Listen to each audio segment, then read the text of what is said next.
Hi, I'm Richard Nixon. I'm a partner and I'm head of natural capital at Muckle LLP. As head of natural capital, I'm developing the firm's new work stream in this area, leading ideas and thought leadership across the northeastern Cumbria.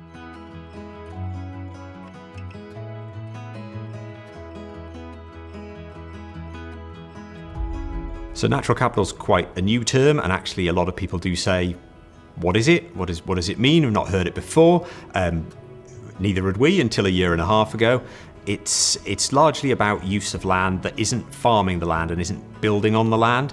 So where it currently encompasses is things like biodiversity schemes and nutrient neutrality schemes to maybe reduce fertiliser use on the land, take the land back to wildlife, and in doing so create a saleable product. That's where the capital bit comes from, which is creating something the landowner can sell on the open market to people that need it for offsetting their developments. By creating a market for something, by saying you can make something on your land without having to sell the land, without having to dispose of it, which a lot of people don't want to do, you can create something on your land by increasing how natural it looks, increasing the amount of nature in a quantifiable way, but it is a product essentially of the land. You allow that to fund itself, because then a landowner can get some money in, either in a lump sum or potentially over a long period of time, to continually fund improvements.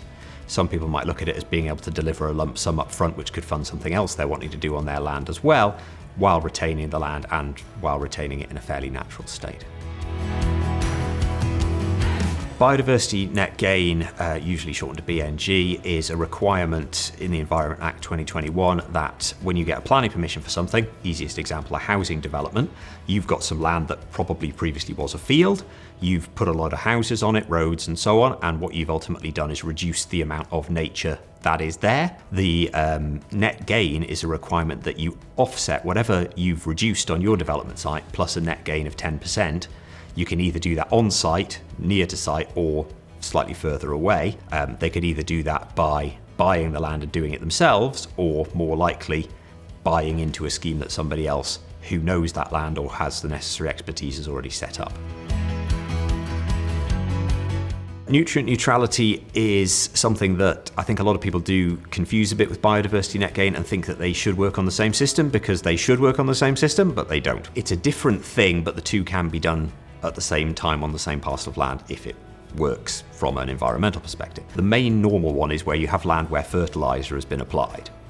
So it's saying to a farmer generally going, stop using that land and stop applying fertiliser to it. You could still do some light farming on it potentially, depending on the habitat management and so on. But it's essentially stop putting nitrogen and phosphates on, because that will reduce the amount which is going into whatever the rivers that are affected are. The idea of nutrient neutrality is that there are certain river systems in England which are at elevated levels of nitrates and phosphates, and that is a problem. And so there's a desire to stop that from getting any worse by saying, if you're going to do something that might contribute to runoff, for example developing land, then you have to reduce the amount that's going to the river somewhere else. The people that we've seen involved in it presently is developers, because they have to be. It's part of their planning process. But the opportunity that we see is for landowners. So if you have some land and you're thinking, actually, perhaps I've got some land that hasn't really been used all that much, or perhaps I've downsized some of the stock on my farm and I have more grazing than I need. You might say, well, actually, could I do something different with it? This could potentially be an alternative. So it's essentially a kind of land diversification, but rather than selling it off or going into tourism or something like that, it's saying, well, actually, what I'm going to do is get into a natural capital phase. So it's getting it assessed, working out, is that land something that can be improved in this way? Is it something that can be measured? And is it ultimately something in a location there you'll be able to sell whatever you're producing to someone who wants it?